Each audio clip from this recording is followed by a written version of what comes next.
세상에서 복을 싫어하는 사람은 아무도 없을 겁니다. 모두가 좋아하는 것 같아요. 나라, 인종, 종교를 초월하고 복을 싫어하는 사람은 없습니다. 우리나라만 봐도 복자를 주변에서 쉽게 볼 수가 있습니다. 요즘은 잘 모르겠는데 예전에는 복자가 쓰여져 있는 베개나 이불을 쓰기도 했습니다. 오방색으로 되어 있고 거기에 복자는 금색으로 쓰여져 있는 이불과 베개를 쉽게 볼 수 있었습니다. 또 숟가락에도 복자가 써 있기도 했고 음식점에 가면 공깃밥 뚜껑에 경상도에서는 이거를 따까리라고 한다는데 그 따까리에 보면 복자가 쓰여져 있습니다. 우린 이것을 보고 거부감이 들지 않습니다. 왜 이런 걸 썼냐고, 너무 기복적인 거 아니냐고 이야기하지 않습니다. 왜냐하면 복 받으라는 말을 싫어하는 사람은 없기 때문입니다. 크리스찬이라고 예외일까요? 엄청 좋아합니다. 아닌 척하지만 나는 고상하고 성숙한 크리스찬이기 때문에 기복적이지 않아 라고 이야기하지만 꽤 많은 사람들이 복받기 위해 예수를 믿습니다. 제2의 아브라함을 꿈꾸는 거죠. 이제 이틀 뒤면 송구영신 예배인데요, 그때 우리의 가슴을 설레게 하고 떨리게 하는 것이 있습니다. 바로 신년 말씀 카드 뽑기입니다. 사실 안 좋은 말씀이 없어요. 어느 바보 같은 교회가, 어느 바보 같은 목회자가 저주 섞인 말씀을 넣겠습니까? 독사의 자식들아, 화 있을진저, 회칠한 무덤 같은 자들아, 이 무익한 종아, 이런 말씀은 없다는 거예요. 어떤 말씀을 뽑아도 좋아요. 그런데 사람들이 원하는 말씀이 무엇인가요? 복이 들어있는 말씀입니다. 창세기 12장 2절, 내가 너로 큰 민족을 이루고 내게 복을 주어 내 이름을 창대하게 하리니 너는 복이 될지라. 민수기 6장 24절, 여호와는 내게 복을 주시고 너를 지키시기를 원하며. 아멘이 나오잖아요. 이 말씀이 나오면 하나님이 나에게 복 주시려나 보다 라고 생각을 하는 거예요. 역대상 4장 10절 야베스의 기도가 나오면 난리가 납니다. 주께서 내게 복을 주시려거든 나의 지역을 넓히시고. 하나님이 올해 나에게 땅 주시는 거 아니야? 내년에 내 부동산 오르는 거 아니야? 이런 기대를 갖게 하는 말씀입니다. 가만 보면 교인들 중에 이런 은사가 있는 분이 계신 것 같아요. 말씀을 자기 상황에 맞게 해석하는 은사입니다. 꿈보다 해몽이 좋아요. 해석만 들으면 거의 요셉과 다니엘 뺨칩니다. 여러분, 하나님은 우리에게 복 주시는 분입니다. 하나님은 우리에게 복 주시기를 원하시고요, 우리는 다른 복이 아니라 하나님이 주시는 복 가지고 살아야 하는 줄로 믿습니다. 그런데 조심해야 될 게 있어요. 그게 무엇인가? 하나님의 복을 제한하지 말아야 합니다. 물질적인 복으로 제한하고 축소시키면 안 된다는 거예요. 여러분, 부유함이 복 중에 하나는 될 수 있습니다. 하지만 부유함이 복의 전부는 아니고 큰 복의 기준이 될 수 없습니다. 오늘 우리가 읽은 시편 1편에 보면 복 있는 사람에 대하여 이야기하거든요. 근데 복 있는 사람은 이렇게 산다는 거예요. 1절을 보시겠습니다. 복 있는 사람은 악인들의 꾀를 따르지 아니하며 죄인들의 길에 서지 아니하며 오만한 자들의 자리에 앉지 아니하고. 복 있는 사람은 세 가지를 하지 않는답니다. 악인들의 꾀를 따르지 않고, 죄인들의 길에 서지 않고, 오만한 자들의 자리에 앉지 않는다는 거예요. 그런데 우리가 여기서 기억해야 할 것이 있는데 그게 무엇인가? 복 있는 사람은 안전한 곳에 있지 않다는 겁니다. 그럼 그들은 어디에 있는가? 악인들의 꾀가 통하고 죄인들의 유혹이 있고 오만한 사람들이 많이 있는 세상 속에 머문다는 겁니다. 여러분, 복 있는 사람은 교회 안에만 있는 사람이 아닙니다. 교회 안에도 있지만 동시에 세상에 있는 사람이 복 있는 사람입니다. 엄밀히 말하면 세상 속에서 세상의 논리와 가치를 거절하는 사람, 세상의 유혹 앞에 갈등하고 고민하지만 결국 거부할 수 있는 사람이 복 있는 사람이라는 겁니다. 설교를 준비하다가 떠오른 노래가 있었습니다. 강산혜 씨의 노래인데요, 그러면서 이런 생각이 들더라고요. 복 있는 사람은 연어 같은 사람 아닐까? 흐르는 강물을 거꾸로 거슬러 오르는 연어 같은 사람, 세상의 흐름에 몸을 맡기는 것이 아니라 거스르며 역행할 수 있는 사람, 그 역행자가 복 있는 사람 아닐까. 도스토옙스키가 쓴 카라마조프가의 형제들에 보면 늙은 수도승 조시마 장로가 젊은 알료샤에게 이렇게 말합니다. 수도원을 떠나라. 속세로 가라. 조시마 장로는 모든 사람들에게 존경받던 사람이거든요. 영적 아버지와 같은 사람입니다. 근데 그가 젊은 수도승에게 세상으로 가라는 거예요. 왜 이렇게 말했을까? 세상에는 유혹도 많습니다. 그래서 방황도 할 겁니다. 그리고 인간의 고통과 고뇌를 보며 사는 것이 쉽지 않구나, 사는 것이 힘들구나 라는 것을 뼈저리게 느끼게 될 겁니다. 그런데 그래서 가라는 거예요. 세상에 있으면 신앙이 흔들리고 의심이 들 때도 있습니다. 나의 연약함과 부족함을 발견하고 신앙의 민낯을 보면서 괴로울 수 있습니다. 하지만 괜찮다는 거예요. 그 부족한 모습을 가지고 세상 속에서 하나님을 사랑하고 이웃을 사랑하라는 겁니다. 그때 약할 때 강함 되시고 나와 함께 하시는 하나님을 경험하게 될 거라는 겁니다. 그러니 수도원을 떠나 세상으로 가라는 거예요. 거기서 복 있는 사람으로 살라는 겁니다. 여러분, 복 있는 사람은 시험과 유혹이 없는 사람이 아니라 그 시험과 유혹과 싸워서 승리하는 사람인 줄로 믿습니다. 악인들의 꾀와 죄인들의 길과 오만한 자들의 자리가 가득한 곳에서 그것을 거절하며 살 수 있는 사람입니다. 요즘 세이노의 가르침이란 책이 베스트셀러인데요, 어떤 의미에서 복 있는 사람은 세이노의 사람입니다. 다수가 맞다고 할지라도 아니요, say no 할 수 있는 사람이 복 있는 사람이라는 겁니다. 저는 여러분이 그런 복 있는 사람이 되기를 축복합니다. 세상 속에서 세상의 기준이 아니라 하나님이 된 기준으로 복되게 사는 사람이 되시기를 주님의 이름으로 축복합니다. 1절은 복 있는 사람이 안 하는 것들을 이야기했다면 2절은 복 있는 사람이 하는 유일한 한 가지를 이야기하는데요, 그것이 무엇일까요? 2절을 보시겠습니다. 오직 여호와의 율법을 즐거워하여 그의 율법을 주야로 묵상하는도다. 무엇을 합니까? 율법을 주야로 묵상하는 거예요. 근데 이 말은 아침과 저녁에 말씀을 읽는다는 말이 아닙니다.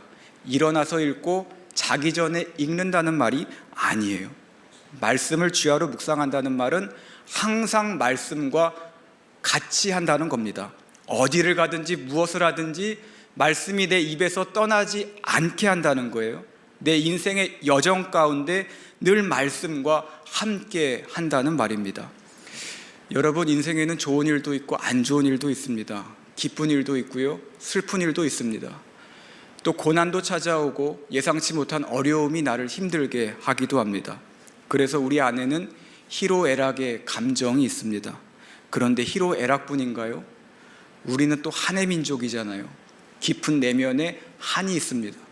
또 한뿐인가요? 화도 있습니다. 한국 사람들은 화가 많아요. 그래서 다른 나라 사람들이 안 걸리는 병이 우리에게 걸리는데 그것이 화병이라고 하잖아요. 말씀을 주야로 묵상한다는 말은 이 모든 과정과 희로애락의 감정 가운데에서도 말씀을 놓지 않는다는 겁니다. 인생에 밝은 빛이 있을 때나 어둠이 찾아올 때나 말씀 붙잡고 살아간다는 겁니다. 죽을 것 같아도 죽겠습니다가 아니라 죽게 있습니다. 주의 말씀이 내 발의 등입니다. 내 길의 빛입니다 라고 고백하며 말씀 붙들고 산다는 겁니다. 그런데 말씀을 주야로 묵상할 때 주의할 점이 있어요. 그게 무엇인가? 강제로 하면 안 됩니다. 내 의지를 가지고 때로는 억지로 하면 안 된다는 거예요. 말씀 묵상에서 중요한 것은 결과나 행동이 아니라 과정이라는 겁니다. 여러분, 안산에서 부산까지 갈 때 가장 빨리 갈 수 있는 방법이 무엇일까요? 일반적으로 KTX라고 대답하는데요, 우리 교회는 T가 많은 것 같습니다. 아주 단호하고 또 낭만이 없습니다. 안산에서 부산까지 갈 수 있는 가장 빠른 방법은 사랑하는 사람과 함께 가는 겁니다. 사랑하는 사람과 가는 순간 그 시간은 의미가 없어집니다. 하여가가 생각이 나는데요. 이런들 어떠하리 저런들 어떠하리, 버스면 어떠하리, 무궁화 호면 어떠하리, KTX가 없으면 어떠하리. 그냥 모든 가정이 즐겁고 기쁜 겁니다. 말씀 묵상도 그렇습니다. 말씀을 주야로 묵상할 수 있는 방법이 무엇일까요? 1시간 단위로 알람 맞추면 될까요? 플래너에 쓰면 될까요? 매일 새벽 기도 나오면 될까요? 아니요. 답은 여호와의 말씀을 즐거워하는 것입니다.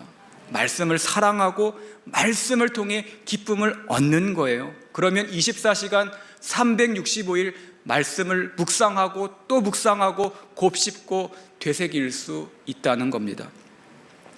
하박국 선지자가 이런 고백을 했습니다. 나는 여호와로 말미암아 즐거워하며 나의 구원의 하나님으로 말미암아 기뻐하리로다. 이 고백이 여러분의 고백이 되시기를 축복합니다.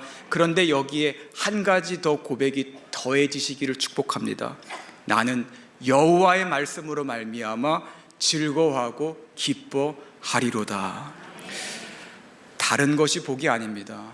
말씀을 즐거워할 수 있는 것이 복인 줄로 믿습니다. 오직 말씀을 즐거워하여 말씀을 주야로 묵상할 수 있는 성도님들이 되시기를 주님의 이름으로 축복합니다. 마지막으로 한 가지를 더 말씀드리려고 합니다. 여러분, 왜 복 있는 사람은 주야로 말씀을 묵상할까요? 단순히 즐거워서 그럴까요? 그것도 맞지만 한 가지 이유가 더 있는데요. 말씀으로 세상의 시험과 유혹을 이길 수 있기 때문입니다. 예수님께서 40일 금식을 마치셨을 때 마귀가 찾아옵니다. 그리고 3가지 유혹을 하는데요. 첫 번째, 돌을 떡으로 바꿔라. 두 번째, 성전 꼭대기에서 뛰어내려 봐라. 세 번째, 나에게 절하라. 그래야면 모든 것을 주겠다. 이때 예수님이 어떻게 하십니까? 말씀으로 마귀를 물리치신 거예요. 다른 것 하지 않으셨어요. 신명기 말씀을 인용하면서 마귀의 시험과 유혹을 이기신 겁니다. 마귀는 간사하고 똑똑합니다. 그래서 우리의 연약함을 잘 압니다. 또한 그 연약함을 파고들어서 우리를 공격합니다. 왜 마귀가 다른 것도 많은데 예수님에게 첫 번째로 돌을 떡으로 바꾸라고 했을까? 예수님께서 40일 금식하셨기 때문이에요. 굶주린 사람에게 음식으로 유혹하는 거 정말 치사한 일이지만 그것보다 강력한 방법은 없습니다. 근데 마귀는 그 치사한 방법을 우리에게 씁니다. 마귀는 우리도 유혹하는데요. 특히 예수님에게 했던 3번째 유혹은 우리에게 치명적입니다. 나에게 엎드려라. 그러면 내가 모든 것을 너에게 주겠다. 자본주의와 경쟁 사회를 살아가는 우리에게 이 말은 달콤하고 매력적입니다. 그런데 복 있는 사람은 이것을 이길 수 있습니다. 어떻게요? 예수님이 하셨던 것처럼 말씀으로 승리할 수 있는 겁니다. 당황스러운 사실이 하나 있습니다. 마귀가 언제 올지 모른다는 거예요. 마귀는 우는 사자같이 두루다니며 삼킬 자를 찾습니다. 예수님께서 3가지 시험을 이기셨을 때 마귀가 완전히 떠났다라고 이야기하지 않습니다. 누가복음 4장 13절은 이렇게 말해요. 마귀가 모든 시험을 다한 후에 얼마 동안 떠나니라. 마귀가 얼마 동안 떠났다는 거예요. 이게 무슨 의미일까요? 조금 있다가 또 온다는 거예요. 마귀가 완전히 도망간 것이 아니라 또 시험하고 또 유혹하기 위해서 찾아온다는 겁니다. 그래서 우리가 해야 할 것이 있는데 그게 무엇인가? 말씀을 주야로 묵상하는 겁니다. 근신하고 깨어서 말씀을 묵상하는 겁니다. 그리고 마귀가 찾아왔을 때 그 말씀으로 물리치는 겁니다. 에베소서 6장에 보면 마귀를 대적하기 위한 전신갑주를 입으라고 하는데요. 6가지가 나옵니다. 그 중에 5가지는 방어를 위한 거예요. 근데 한 가지만 공격을 할 수 있거든요. 그게 무엇입니까? 성령의 검이에요. 근데 성령의 검이 무엇입니까? 하나님의 말씀이에요. 우리는 마귀와 싸울 때 다른 걸로 싸울 수 없습니다. 우리의 머리로, 우리의 능력으로 싸워서 이길 수 없습니다. 하지만 우리가 이길 수 있는 방법이 있는데, 그것은 성령의 검, 말씀을 가지고 싸울 때 승리할 수 있는 줄로 믿습니다.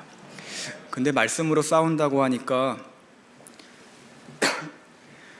이렇게 생각하는 분이 계실 것 같아요. 말씀을 많이 외워서 상황에 맞는 말씀으로 싸우면 되겠다. 틀린 말은 아니거든요. 말씀을 외우면 무조건 좋습니다.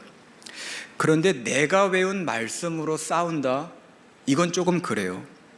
무슨 베스킨라빈스 아이스크림처럼 내가 좋은 말씀 여러 개 모아가지고 상황에 맞게 싸우는 것, 그런 거 아닙니다. 내가 말씀 안에 온전히 거할 때 성령님께서 지혜를 주시고 때에 맞는 말씀을 생각나게 해 주시는 겁니다. 우리가 아는 말씀 가지고 싸우는 것이 아니라 성령님이 주시는 말씀 가지고, 감동 가지고 싸우는 겁니다. 그때 승리할 수 있는 줄로 믿습니다. 세상의 유혹과 시험 앞에 다른 것이 아니라 오직 말씀 가지고 승리할 수 있는 성도님들이 되시기를 축복합니다. 말씀을 정리하며 맺으려고 합니다. 오늘 복 있는 사람에 대하여 말씀을 드렸는데요, 3가지로 정리할 수 있습니다. 첫 번째, 복 있는 사람은 세상 속에서 세상의 흐름을 거스르며 사는 사람이다. 두 번째, 복 있는 사람은 말씀을 즐거워하는 사람이다. 세 번째, 복 있는 사람은 말씀을 주야로 묵상하며 말씀으로 승리하는 사람이다. 한 해가 끝나가고 새해 시작을 앞둔 이때에 이 3가지를 기억하며 사시기를 축복합니다. 그래서 여러분이 복 있는 사람이 되고 복 있는 사람이 되기를 축복합니다. 23년과 24년을 말씀으로 잊고 새해에도 말씀을 즐거워할 수 있는 성도님들이 되시기를 축복합니다. 그리고 말씀을 항상 매일 묵상함으로 말씀이 내 안에 살아 역사하는 은혜가 성도님들의 삶과 가정과 직장 위에 있기를 예수님의 이름으로 축복합니다.